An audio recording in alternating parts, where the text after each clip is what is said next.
بسم الله الرحمن الرحيم الحمد لله والصلاة والسلام على رسول الله السلام عليكم ورحمة الله وبركاته. eléyìí tó tún pẹ̀lú yìí fún jẹ́kúmọ̀lì lẹ́ǹkan sí ní èní báyìí ó ti dé tí ìgbọ́ mi wípé ó ti rìpláì ìtasọ́jọ́ òní à ń bọ̀ wá bẹ́ẹ̀ èmi ò tí ì parí alákọ̀ọ́kọ́ mo ń bọ̀ wá bí ẹlẹ́ẹ̀kejì tó ń rán ṣe lọ́wọ́lọ́wọ́ alákọ̀ọ́ mo tún wá fẹ́ fún un ní ìbéèrè mi mo ti sọ ìbéèrè máa béèrè lọ́wọ́ yín ìbéèrè tèmi ni wípé ní nínú nǹkan tó sọ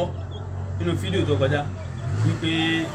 mo ẹni tí máa fi Sheikh Adam ìwé Ibn Taymiyyah gbogbo ni wọ́n ti jọra wọn iná ni Ibn Taymiyyah omi ni Sheikh Adam subhanallah àti pé Ibn Taymiyyah ẹlẹ́wọ̀n ni èyí tí mi fẹ́ dá dúró gan-an ni Ibn Taymiyyah iná ni tó bá ṣe pé ẹ bá ní parọ́ àti gbogbo ẹni tó bá kú tó náà bá gbọ́n tá à ń wí láwọn tán bá láǹfààní tán bá gbọ́ kéṣẹ́ ti challenge tí Sheikh Adam mùsùlùmí Sheikh Kamel láwọn tó bá láǹfààní tán bá láǹfààní láti gbọ́ kéṣẹ́ ti Sheikh Adam tí wọ́n ṣe ní Ganmọ àti tí wọ́n ṣe ní ìsàlẹ̀ kòtò kéṣẹ́ ti mẹ́tẹ̀ẹ̀ta yìí èèyàn ọ̀tọ̀ọ̀tọ̀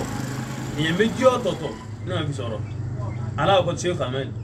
ẹ lọ wo ohun tó wà ń bẹ́ẹ̀ lọ gbọ́ èmi ò ní sọ púpọ̀ jù ẹlẹ́ẹ̀kejì ń bẹ̀ ní wípé ní èyí tí wọ́n sọ ní Ganmọ tó ṣe wípé ní ọba Ìlọrin tí wọ́n tó lògbà ìyẹn ọba Ìjẹta òun gẹ́gẹ́ ni wọ́n ní ọ̀rọ̀ òun pẹ̀lú ẹ̀ nínú tí wọ́n sọ tí mi ò gbàgbé ni pé ní adúgbò fọlọ́n tí ò sọ Kùránì kan lédè Fúlàní èmi ò ní sọ jù báwọn lọ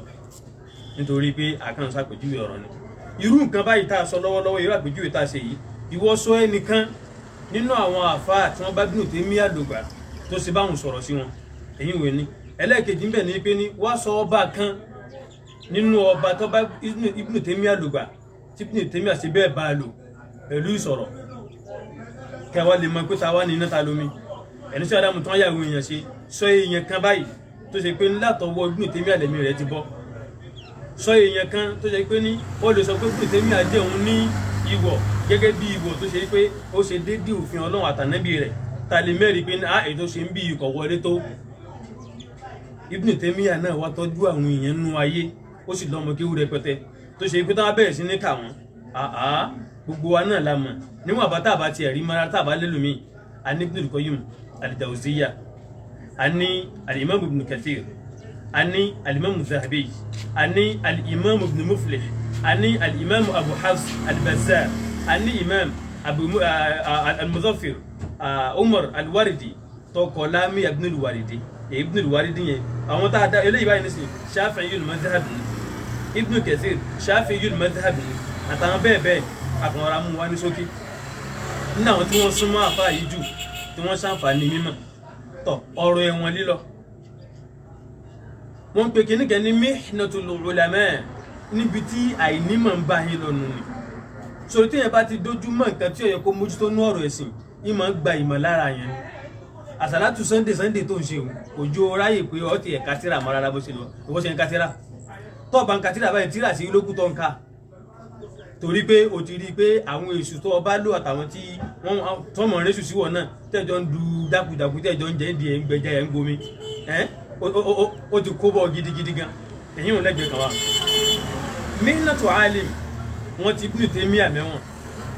tó bá ṣe ká máa fi irú nǹkan bẹ́ẹ̀ yọ̀yàn já padà sáyà Nabi Yusuf padà alayhi salatu wa salam wa ala nabiyyina.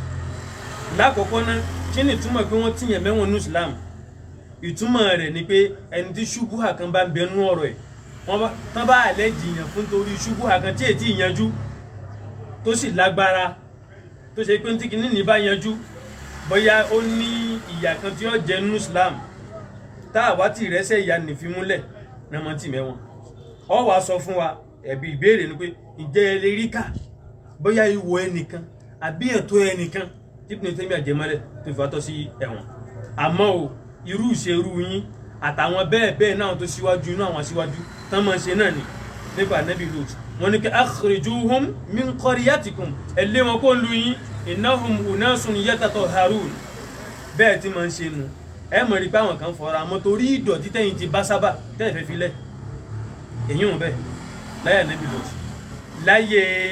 Ànábì Yusuf wárè ẹ̀sọ́ ń tó ṣe ọlọ́run ní pé thumma bada lahum min ba'di ma ra'awu al-ayat wọ́n ti rí ohun àmì tó fẹsẹ̀ rẹ̀ múlẹ̀ yìí pé ní ẹni yóò ṣe ń tọ́wà ń bẹ̀ àmọ́ kàn ní pé la yusjanannahu àbí kí wọ́n fi sẹ́wọ̀n ọ̀yà nẹ́bí ọlọ́run nù ṣé ká máa fi yọ̀ pé lẹ́wọ̀n ni wa na'udhu billah àwọn oníṣẹ́rú ẹ̀ ẹ̀yin ní kẹ́ ẹ lọ mójútó ìgbàgbọ́ àti ìrìn àrè àti ọ̀rọ̀ burúkú tí ẹ kọ̀ láti máa sọ tàbá kúrò ń bẹ̀ nínú àwọn sàhábà nẹ́bí tí wọ́n ti mẹ́wọ̀n bẹ̀ Al-Imam Anas ibn Malik ọmọ kéwú tó lọ ọdún mẹ́wàá lọ́dọ̀ Ànábì sallam tí Hajjaj ibn Yusuf tí ó tó tábì yìí lásán ló ti mẹ́wọ̀n nítorí kí ló fi ti mẹ́wọ̀n alẹ́ kàtírà àwàjọ ọmọ yẹn ìgbésẹ̀ bá ti kàtírà fẹ́ mọ bẹ̀sì jẹ́nu ẹ̀sìn wa yìí lẹ́yẹ kíbalù jùmọ̀ kò gbà kí yóò dojú kan yín gbà kí yẹn mọ tẹ̀síwájú nù wádìí ni tàbá kúrò ń bẹ̀ Imam Maliki kàtà mọ́tò kó wọn ti mẹ́wọ̀n ká mọ̀ mú tiẹ̀ wá Al-Imam Abu Hanifa wọ́n ti mẹ́wọ̀n nítorí kíni torí pé ní rafada tawliyatil qada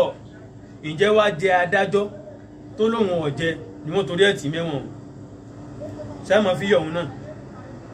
Al-Imam Shafi'i rahimahullah wọ́n ti Imam Shafi'i náà mẹ́wọ̀n nítorí kíni nítorí wípé wọ́n lọ sọ ọ̀rọ̀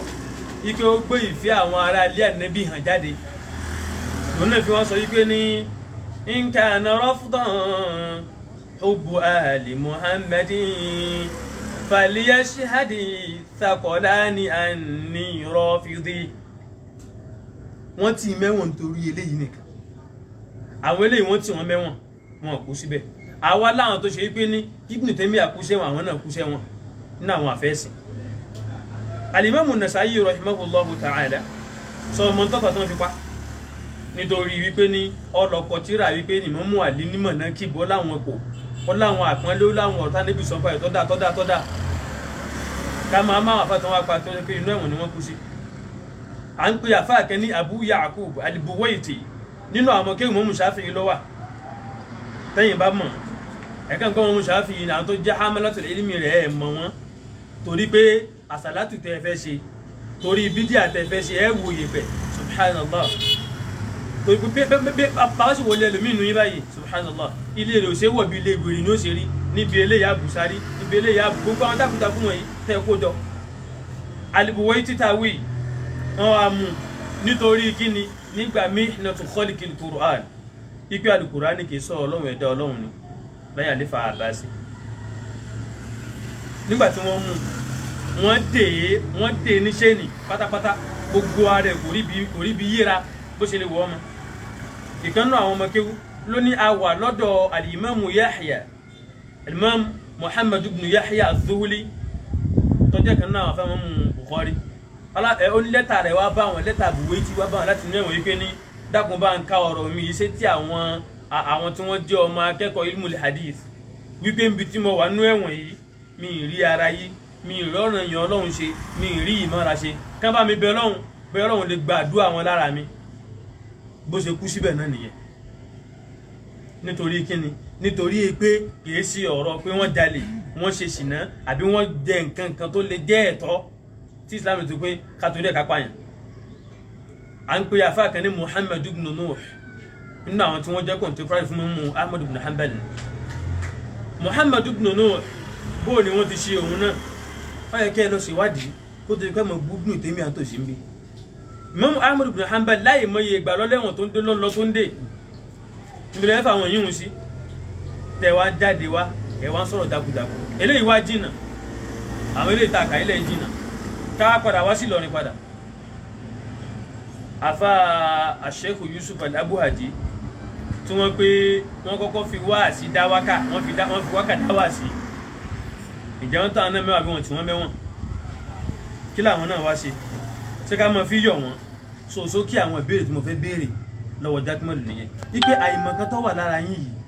tẹ́ ẹ fẹ́ mọ fi tako ń tọ́ jẹ́ déédéé ń tọ́lọ̀ ń bá kọ lára omi èèyàn wọn ń fa àwọn nǹkan yọ̀yàn àìnímọ̀ bẹ lára yín ẹ lọ gbé àìmọ̀kan ẹlẹ́sẹ̀gbẹ́ kan kẹ lọ mójútó ń tán pè nímọ̀ àmọ́ torí pípa tẹ jáde lè kéwú kíní wọn ò yé yín lẹ́fi dàgbà bí tẹ dàgbà iṣẹ́ àfáà ní kíni wa yu'allimuhumul kitaba wal hikma wa yuzakkihim nítọ́lọ̀ kò sí àfáà nìyẹn tó bá ti pé lóòótọ́ ẹ̀ bá jogún àwọn ànábì Ọlọ́run bẹ́ẹ̀ ṣe máa kílèmù ànábì ní al-ulama'u warathatul anbiya wal anbiya warrathul ilma ìmọ̀ ni wọ́n fi ilẹ̀ táyé jogún lára wọn kì í ṣe àsàlátù ṣíṣe kì í ṣe kẹ́ ẹ mọ́ wọṣẹ́ kì í ṣe kẹ́ ẹ mọ́ gbọ́ṣẹ́ fún yàn àìfẹ́ fi ẹ̀sìn àwọn Yorùbá ẹ̀sìn òṣàálẹ̀ nílẹ̀ ní ṣe yín